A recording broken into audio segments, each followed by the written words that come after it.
लेकिन मुझे ये लगता है कि जिस तरह से हम बात कर रहे थे कि उत्तर प्रदेश और उत्तराखंड में अभी जो फरवरी मार्च में जब चुनाव हुए थे, तो एक तरह से जो इश्यूज, जो नैरेटिव गुजरात में देखने को मिला था, मोदी प्लस हिंदुत्व, वही चीजें हमको उत्तर प्रदेश में और उत्तराखंड में देखने को मिली थी। उत्तराखंड में भी लगातार मुख्यमंत्रियां बदलते रहे थे, जिस तरह से गुजरात में भी बदली है। उत्तर प्रदेश एकमात्र स्टेट था जहां पे मुख्यमंत्री नहीं बदले गए, लेकिन वहां पे एक बहुत ही वेल कंस्ट्रक्टेड एक हिंदुत्व का एक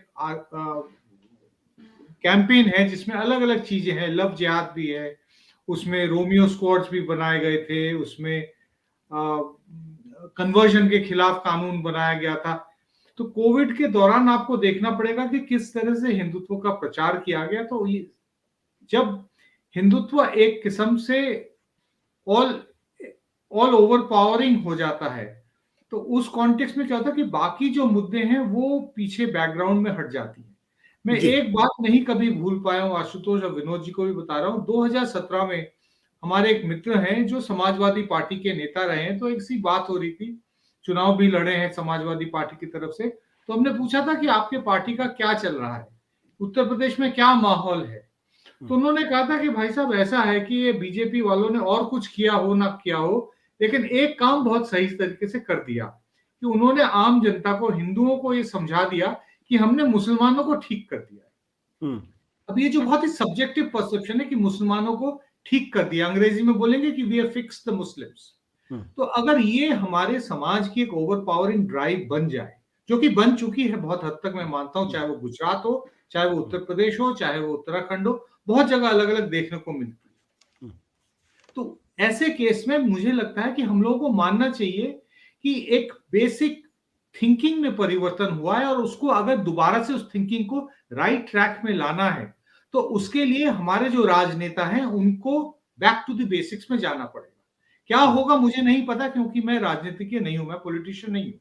मैं लेकिन इतना कह सकता हूं कि ये जो प्रोसेस जो चल रहा है, जिस तरह से ऑपोजिशन पार्टीज चुनाव लड़ रहे हैं, और जिस तरह से एक्स्ट्रा इलेक्टोरल इनिशिएटिव्स भी हो रहे हैं, जैसे भारत जोड़ो अभियान, मुझे नहीं लगता कि ये सफिशिएंट या फिर करेक्ट पाथ है to back to the basics करके, इस नैरेटिव को काउंटर करके अपनी पुरानी नैरेटिव को, कि इश्यूज ऑफ लाइवलीहुड कंसर्न्स, उन पे चुनाव हो, वो नहीं होता हुआ दिखाई दे रहा है। इसीलिए मेरे को 2024 के बारे में मेरे को ऐसा लगता है कि Bharatiya Janata party at the moment एक एडवांटेजियस सिचुएशन में है। बट हिमाचल प्रदेश में क्यों नहीं काम करता ये बात? ये काम दिल्ली के एमसीडी के चुनाव में क्यों नहीं काम करता? ये 7 में से 5 जो बाई इलेक्शन, वहां क्यों नहीं काम करता? देखिए, हिमाचल प्रदेश में हम लोग, आप वापस जाइए 90s के दशक में जाइए, जब सबसे पहले इलेक्टोरली राम के मुद्दे पे, राम मंदिर के मुद्दे पर भारतीय जनता पार्टी पावर में आई थी। तो तब भी आपको देखने को मिला था कि बहुत वेफर थिन मार्जिन होता है, बहुत छोटा स्टेट है, 68 कुल सीट हैं, बहुत छोटे छोटी कॉन्स्टिट्यूएंसीज हैं, रिमोट एरियाज हैं, बहुत ज्यादा वोटिंग वाले दिन कई लोग जा नहीं पाते। इस तरह के केसेस हमको बहुत देखने को मिलते हैं।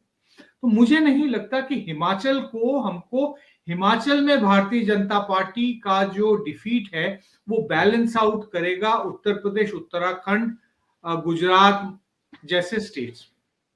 जो ट्रेंड हमको गुजरात में देखने को मिलता है, अनलेस कांग्रेस कुछ मेजर नए स्ट्रैटेजीज लेके आ सके, मुझे लगता है हम यही बातें फिर से नवंबर दिसंबर 2023 में करेंगे, जब मध्य प्रदेश, छत्तीसगढ़ और राजस्थान के नतीजे सामने आएंगे।